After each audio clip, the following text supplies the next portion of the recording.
ఇదొక వేవ్ ఇలా ఒక వేవ్ తాలూకా వేవ్ లెంత్ ఈ వేవ్ తాలూకా వేవ్ లెంత్ రెండు ఈక్వల్గా ఉండి వేవ్ లెంత్స్ ఈక్వల్గా ఉండి ఆ రెండు వేవ్స్ ఇలా సింక్గా వెళ్ళినప్పుడు దీన్ని వేవ్స్ ఇన్ ఫేజ్ అంటారు. And this is a constructive interference of waves.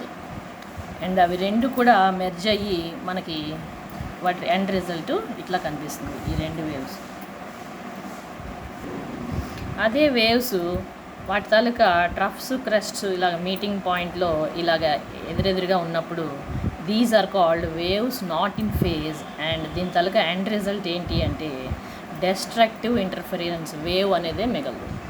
And this results in ఇవి రెండు కలిస్తే ఒకటినొకటి నల్లిఫై చేసుకుంటాయి అండ్ వేవ్ తాలూకా నేచర్ పోయింది. And this is the two kinds of interference. And by definition, interference is a phenomenon of combination of two or more electromagnetic waves to form a resultant wave, which is either the displacement of the reinforcement of the wave or cancellation of the wave nature.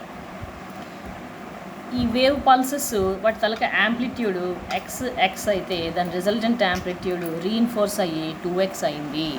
ఈ waves అనేది మనకి water వేవ్స్లో మనకి చాలా క్లియర్గా interference phenomenon తెలుస్తుంది.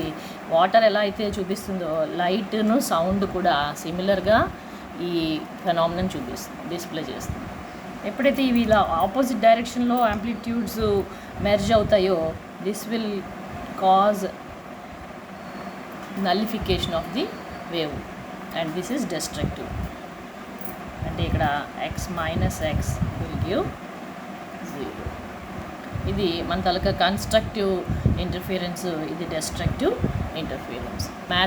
Mathematical representation. Double slit నుంచి pass అయ్యేటటువంటి wave ఏదైతే ఉందో ఈ రకంగా ప్యాటర్న్స్ ఫామ్ అవుతుంది. సో వేవ్ పార్టికల్ నేచర్లో మనం ఇప్పుడు పార్టికల్ నేచర్ ఏదైతే వేవ్ నేచర్ ఏదైతే మనం ఇప్పుడు స్టడీ చేస్తున్నామో దానిలో ఇప్పుడే వీడియోలో మనం డ్యూయాలిటీ అనేది డిఫ్రాక్షన్ ఫెనామినన్ చూసాము. ఈయన డబుల్ స్లిట్ ఎక్స్పెరిమెంట్ని పెర్ఫామ్ చేసినప్పుడు we can very clearly see that ఈ లైట్ అనేది రెండు స్లిట్స్లోంచి పాస్ చేస్తున్నప్పుడు అది ఇలా ఇంటర్ఫిరెన్స్ అనేది ఏదైతే డిఫ్రాక్షన్ ఫెనామినన్ అనేది ఎగ్జిబిట్ చేస్తుంది. అది చేసినప్పుడు ఇక్కడ ఏదైతే లైట్ జోన్ ఉందో ఈ లైట్ జోన్ ఏరియాస్ అన్నీ కూడా constructive and dark zones are destructive interference zones. And as you can see X యాక్సిస్లోని వేవ్ ప్రాపగేట్ అవుతుంది, వై యాక్సిస్లోనేమో మనకి ఎలక్ట్రిసిటీ అండ్ జెడ్ యాక్సిస్లోనేమో పర్పెండిక్యులర్ టు ఈచ్ అదర్ అనే ఫెనామినన్ మనకి ఇక్కడ క్లియర్గా కనిపిస్తుంది. And Einstein said that light is also a particle. ఇప్పటిదాకా మనం వేవ్ చూసాం. And later Einstein photo electric ఎఫెక్ట్ని ప్రూవ్ చేసి light is both particle as well as wave అని ప్రూవ్ చేశాడు. అండ్ బేసిక్ ఫండమెంటల్ థింగ్ ఏంటి అంటే we should know that electrons light రేలో ఉన్నటువంటి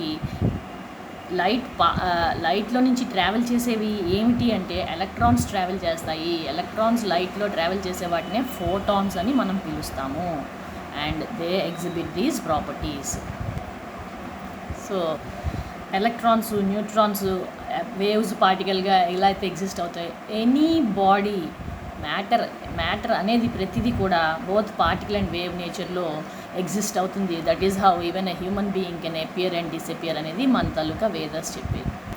so basically dual nature of light and or electron can be extended to all matter and it is at any given point of time in the form of wave as well as a particle.